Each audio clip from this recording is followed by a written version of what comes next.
para a gente dar início aqui, né? Então, só para a gente começar, por que precisamos falar sobre neuromielite óptica?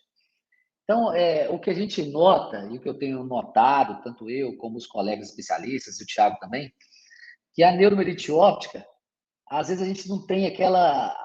Os pacientes, por algum motivo, ainda não estão ali conscientes do papel deles, eles precisam se empoderar mais, né? Então, a gente usa muito essa palavra aí, né? Tanto que tem Empoderei Saúde. Então, a gente precisa de que os pacientes se empoderem mais. E para empoderar e conscientizar, os pacientes têm que entender sobre o que é a doença deles, sobre o que eles estão falando. Então, a ideia do simpósio, como maneira geral, é falar sobre a jornada do paciente. E nesse primeiro momento aqui é mais uma aula introdutória, né? Para mostrar para vocês. Então, tem duas figuras aqui, né? Do lado aqui. Uma é essa foto aqui. Isso aqui, tá, gente? É como se fosse uma ressonância dessa parte da frente do meu rosto aqui. E aqui onde está a seta é a neurite óptica, e aqui é um nervo óptico normal, e aqui é a neurite óptica, e aqui são os sintomas comuns na neuromielite óptica.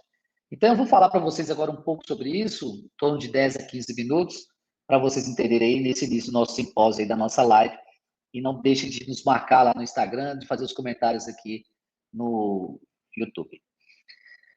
Primeira coisa, e muito, muito importante. Toda vez que um médico ele vê um paciente no consultório, e nós, especialistas em neuroimunologia, a epidemiologia é muito importante. O que é epidemiologia? A frequência daquela doença, o local que ela mais acontece e a população que é mais acometida por aquela doença. Então, a neuromielite óptica, ela tem um perfil de acometer pacientes de 20 a 40 anos, preferencialmente. Pode acometer pacientes mais jovens, né? Eu tenho pacientes muito novos, e também pacientes mais idosos, não tem problema. Mas o pico da doença acontece aos 39 anos, ou seja, a época que ela se manifesta mais é aos 39 anos, e o momento que ela se manifesta mais na vida dos pacientes é entre 20 e 40 anos de idade. Então, agora que a gente sabe a idade, né, que o paciente é mais acometido, qual que é o perfil de paciente que é mais acometido? Então, a gente tem um perfil que é mulher. Então, a gente sabe que a neuromielite óptica é uma doença autoimune e o perfil que é mais acometido são de mulheres jovens. Então, quando a neuromielite óptica é aquaporina 4 positiva, são aproximadamente 9 mulheres para cada homem. Então, nós vamos ter 9 mulheres acometidas para eu ter um primeiro homem acometido. Então, o que a gente tem? Uma doença que predomina no sexo feminino, em mulheres jovens. Outro detalhe muito importante, que diferente da esclerose múltipla, e aqui no Brasil a gente não fala muito em raça, que a gente é muito miscigenado, misturado, né? Assim, as cores variam muito, mas o predomínio da neuromielite óptica é na raça negra e na raça asiática. Comparando com a esclerose múltipla, né, que seria mais da raça branca. Então, nós temos um predomínio aqui no Brasil de mulheres jovens e negras, né? Por mais que no Brasil a gente não possa falar muito desse conceito de raça. Então, imagina aqui no meu consultório, onde eu estou agora, e chega para mim que é uma mulher nova, jovem, com sintoma visual, com sintoma de perda de força na perna. E qual que é a nossa preocupação? É fazer um diagnóstico o mais rápido possível para que essa doença seja controlada.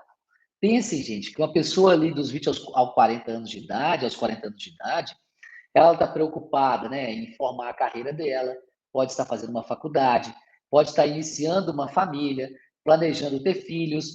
Então, é muito importante diagnosticar precoce, isso é fundamental, e também tratar de forma precoce. Então, o que a gente tem, né? A doença neuromielite óptica é muito rara, então a gente não tem dados de todo mundo. A gente tem alguns dados que nós chamamos dados de prevalência. O que é isso? Qual que é a chance na população brasileira, a cada 100 mil pessoas, de uma pessoa ter neuromielite óptica? Então, quando a gente olha aqui, olha, os dados do Brasil, é em torno de 0,37.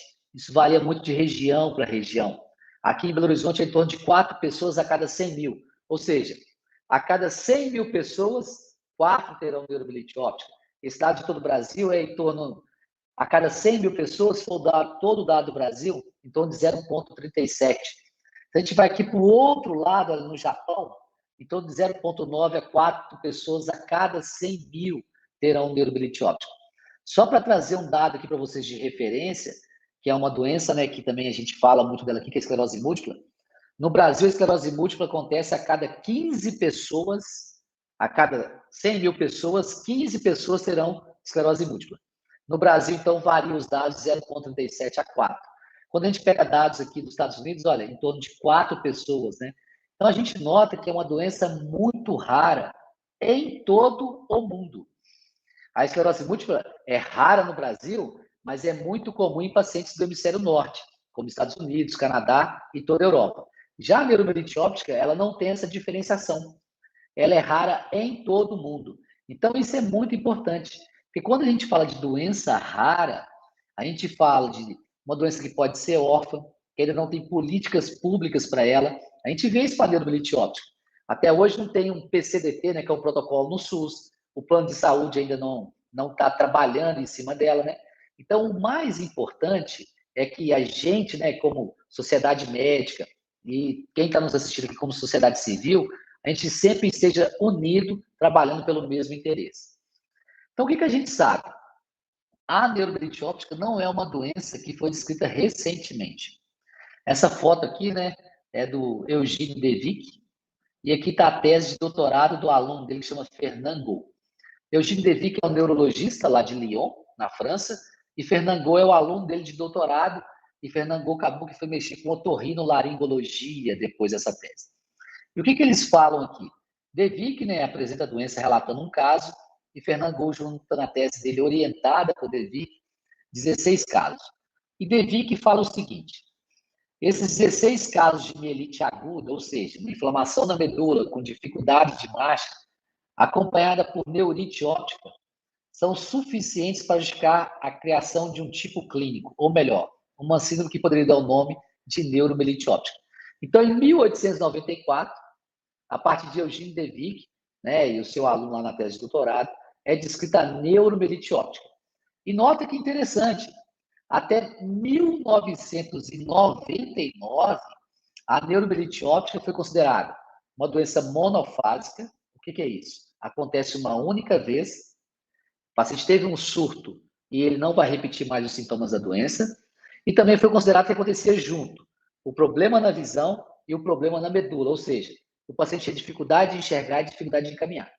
Foi só em 1999, quando o Ingerschuck, que é esse senhor da foto aqui, que lá na Mayo Clinic dos Estados Unidos, em Rochester, no estado de Rochester, que ele juntou 71 casos. Então, notem, gente, que teve que descrever com 16. Em 1999, o Ingerschuck junta 71 casos na Clínica Mayo para falar que não, a doença é recorrente.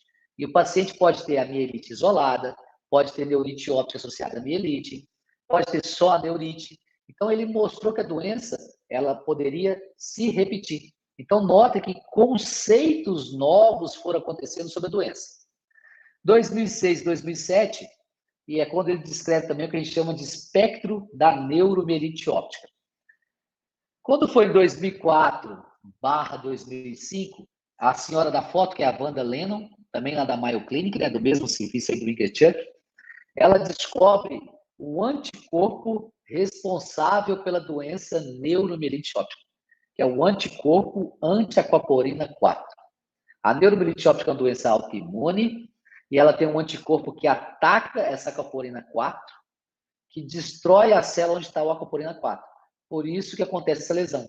Então, o anticorpo anti-aquaporina 4 é um anticorpo que é dirigido exatamente por um receptor que a gente tem na nossa célula, que é um canal de água que chama aquaporina 4. Em 2015, surge, então, o critério para o diagnóstico da neuromielite óptica. Então, notem, gente, que é muito recente. Então, quando a gente vai falar de neuromielite óptica, a gente está falando para um público muito, muito pequeno. Por isso que a gente precisa da conscientização de todo mundo. Por isso que quando a gente vê, eu estou aqui de verde, o Thiago de verde, dia 27 de março é o dia mesmo da conscientização, a gente está no mês, a importância de se conversar sobre a neuromielite óptica, a importância do paciente, do acompanhante, do amigo, do familiar, entender sobre a neuromielite óptica, porque é uma doença muito recente. E agora, a partir de 2023, a gente tem tratamento específico para a neuromielite óptica. Então, isso é muito importante em todo o contexto da doença neuromielite óptica. E o que é importante? Como fazer esse diagnóstico? Quando que eu, aqui no meu consultório, Rodrigo, vou pensar que o meu paciente tem neuromielite óptica? Então, por que a gente deve falar sobre neuromielite óptica? Primeiro, porque o paciente pode ter neurite óptica. E neurite óptica é um sintoma comum a outras doenças. Então, é importante que a gente também pense em neuromielite óptica quando o paciente chegar aqui para nós com queixa de baixa de visão, seja ela no único olho ou nos dois olhos. O paciente também pode ter inflamação na medula, ou seja, dificuldade de marcha, dificuldade de segurar o xixi, dificuldade de caminhar, desequilíbrio. E aí, notem aqui em amarelo, uma outra síndrome muito importante, que é a síndrome diária pós-treino. O paciente fica vomitando, soluçando, com náusea, por mais de 2 dias ininterruptos. Isso é um surto da neuromielite óptica. O paciente pode chegar a perder peso. Nós já tivemos pacientes aqui que já perderam mais de 10, 15 quilos, porque teve um surto de neuromielite óptica, que começou nessa região que a gente chama de área pós-treino. E o paciente pode ter outras manifestações, né? Como visão dupla, paralisia facial, sonolência excessiva, alteração comportamental, que a gente chama de encefalopatia. Se o paciente tiver algum desses sintomas que a gente falou aqui, que acometem o sistema nervoso central, que é o cérebro, a medula, né? E no cérebro está o nervo óptico, associado com a presença do anticorpo aquaporina 4 positivo, ele já tem o diagnóstico da neuromielite óptica.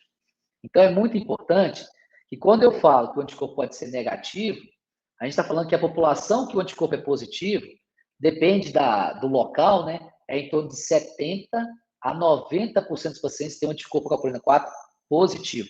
Então, existe um grupo ainda que não tem um anticorpo positivo. Ou seja, a gente tem um grupo que precisa de que seja ou testado ou é desconhecido. E nesse grupo negativo?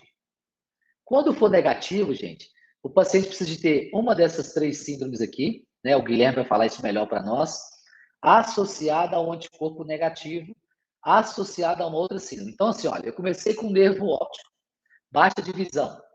Passou algum tempo, eu comecei a ter dormência no braço. Meu anticorpo é negativo. Eu afastei outras doenças, então eu tenho uma grande chance de ter neuromielite óptica. É importante frisar aqui, gente, que o paciente com anticorpo aquaporina 4 negativo não estará liberado para ele o tratamento com essas novas drogas. Então, acredita-se e vai ser discutido se a neuromielite óptica aquaporina 4 negativo realmente é ou não a mesma doença. Então, nós estamos vivendo o que eu costumo dizer aqui, o olho do furacão, né? Nós estamos vivendo um momento que, assim, as coisas estão acontecendo. Então, nota, em 99, 2004, 2005, 2015 e agora 2023, 2024. Então, ainda nós estamos esperando como que vai ser esse paciente que é aquaporina 4 negativo e hoje tem um diagnóstico de neuromielite óptica. O que é importante, então, gente? Lembra que quando De Vick descreveu a doença lá em 1894, aí ele falou que a doença era o quê? Monofásica. Ela aconteceria uma única vez. O Ingerstick, só em 1999, quando deu 71 casos, ele falou, não, a doença pode recorrer. Então, o que nós sabemos hoje no paciente que é aquaporina 4 positivo?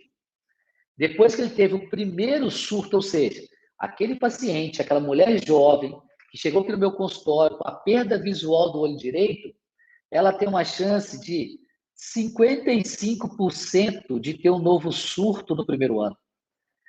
Em 3 anos, ela tem uma chance de 80% de ter outro surto. E em 5 anos, 90% de chance de ter um surto. Então, a gente sabe que 93% dos pacientes com neuromielite óptica aquaporina 4 positivo recorreram da doença. Então, por isso que é muito importante fechar o diagnóstico precoce. Porque a gente tem um biomarcador, que é a aquaporina 4, o anticorpo anti-aquaporina 4. A gente sabe que se a gente não tratar de forma rápida, esse paciente tem chance de ter o quê? Um novo evento durante ou primeiro ano de doença e mais de 50% de chance. A neurite óptica, que é o sintoma mais comum aí associado à mielite, ela, em geral, o paciente apresenta o quê? Perda de visão dupla, perda da visão bilateral, ou seja, o paciente ele pode parar de enxergar nos dois olhos ao mesmo tempo. Então, a gente fala que o surto da neuromielite óptica é muito grave. Então, o paciente, ele quando tem o acometimento da visão, em geral, ele enxerga só vulto. Então, é muito importante a gente falar sobre a neuromielite óptica. E o que a gente sabe? Que apenas 32%, ou seja, um terço desses pacientes, de acordo com esse trabalho aqui, né, dessa corte alemã, recuperaram os sintomas completamente. Então, eu estou falando de uma mulher jovem, que ela pode chegar aqui com a perda visual completa dos dois olhos, e só um terço dos pacientes recuperaram. Então, é muito importante que a gente converse sobre a neuromielite óptica. Quando a gente vai falar do outro sintoma que é muito comum, que é a perda dos movimentos da perna, ou dos braços, ou desequilíbrio, ou não conseguir segurar o xixi, que é a mielite. Notem que, gente, olha, é ainda menor a chance do paciente recuperar, é em torno de 17%. Então, a maioria dos pacientes ou não recupera, ou recupera parcialmente. Então, nós estamos falando de uma doença rara, de uma doença grave. E é uma doença onde o surto, que é a doença, ou seja, se meu paciente não tem surto, a doença não tem atividade nem silenciosa, nem atividade alguma. Agora, quando o meu paciente apresenta o surto, esse sintoma pode ser muito grave. Daí a importância de já no primeiro surto que o paciente teve, que aquele a gente não consegue, né, descobrir quando vai ser, já tratar logo e diagnosticar logo. E o que eu vejo? O paciente hoje, ele tem dificuldade de fazer o anticorpo anticoagulina 4.